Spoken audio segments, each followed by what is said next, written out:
congrès à Tours, c'est beaucoup de symbolique parce qu'il y a le dernier congrès en 1994, mais pour l'ancienne présidente du CNJA, c'est extrêmement important de se souvenir que c'est là que j'ai été élue, que j'ai connu de très grands responsables à Tours. Nous avons eu des débats très importants sur la PAC à ce moment-là.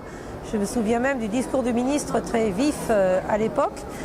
Dire aussi que la terre de Tours est une terre de congrès parce que c'est une terre d'équilibre où il y a une qualité d'accueil et où il y a aussi une sérénité dans cette fédération pour conduire des débats.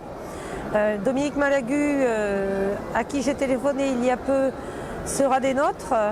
Nous pensons très fortement à lui en ces moments de préparation de congrès. Nous travaillons beaucoup pour faire de ce congrès un congrès dynamique, un congrès qui montre tout ce que fait la FNSEA. La FNSEA, syndicat de solutions, la FNSEA prête à partir en campagne chambre d'agriculture avec à son actif un certain nombre de dossiers qui avancent et beaucoup d'ouverture sur les sujets nouveaux.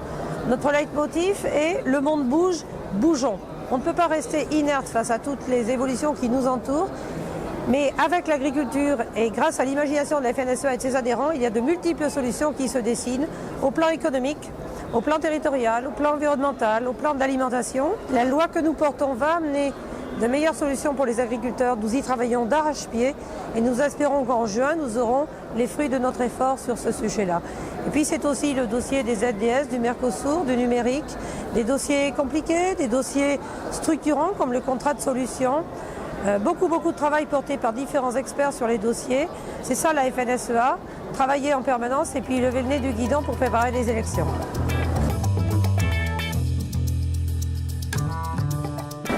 Nous avons suivi de très près l'évolution du débat zone défavorisée simple et la recherche d'un nouveau zonage. C'est un dossier qui a été très complexe parce que le ministre précédent l'avait entamé, il ne l'a pas terminé. C'est un sujet sur lequel nous avons été toujours en désaccord avec les indicateurs rajoutés qui n'étaient pas, selon nous, pertinents. Et nous avons vu peu à peu des zones qui, malgré les recalculs, n'arrivaient pas à rentrer dans le zonage. Je pense aux Deux-Sèvres, je pense à l'Indre-et-Loire, il y a aussi le Maine-et-Loire et d'autres territoires de la région Centre-Val de Loire.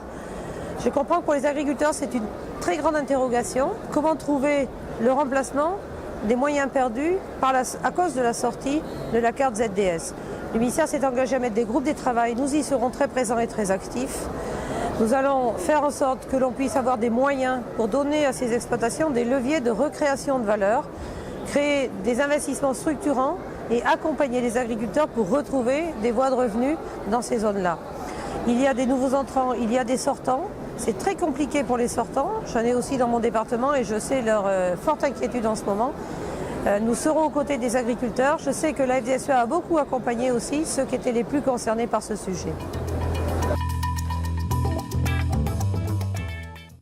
Le sujet de l'énergie offre des possibilités très importantes aux agriculteurs. La méthanisation, le photovoltaïque, l'éolien, sur des projets de territoire à dimension humaine. Et ce qui pénalise aujourd'hui le développement de ces projets, ce sont souvent les lourdeurs administratives et les délais administratifs extrêmement longs qui peuvent dissuader les agriculteurs.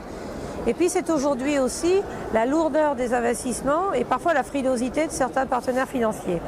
Donc nous avons travaillé avec les banquiers, avec le ministre Lecornu, avec les administrations en charge de ce sujet, avec les acheteurs d'énergie, tous, que ce soit gaz ou chaleur, et nous souhaitons ainsi faciliter pour les agriculteurs l'entrée dans le métier d'énergéticulteur qui demande une compétence particulière. Nous avons mis en place aussi du conseil dans nos FDSEA en lien avec les chambres d'agriculture, des formations pour les agriculteurs parce que c'est un vrai métier et la compétence est un facteur clé de la réussite. Nous savons aussi que dans certaines régions à faible potentiel agronomique, la production d'énergie peut être un complément de revenus extrêmement important et utile, jusqu'à 15, 20, 30% de valeur ajoutée créée en plus dans une exploitation. Donc nous zoomons aussi beaucoup sur la région centre et sur la région Bourgogne pour ces sujets. Je sais que d'autres régions sont en train de foncer, comme toute la façade atlantique. Il faut être attentif à chacun des besoins des régions.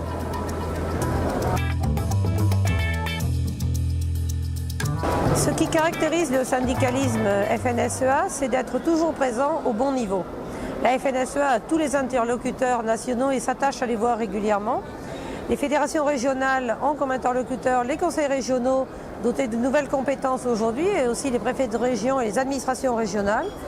Les fédérations départementales ont leurs interlocuteurs propres et le redécoupage tenant compte de la loi NOTRe et notamment des pouvoirs des COMCOM, doit pour nous imposer une nouvelle réorganisation de notre représentation.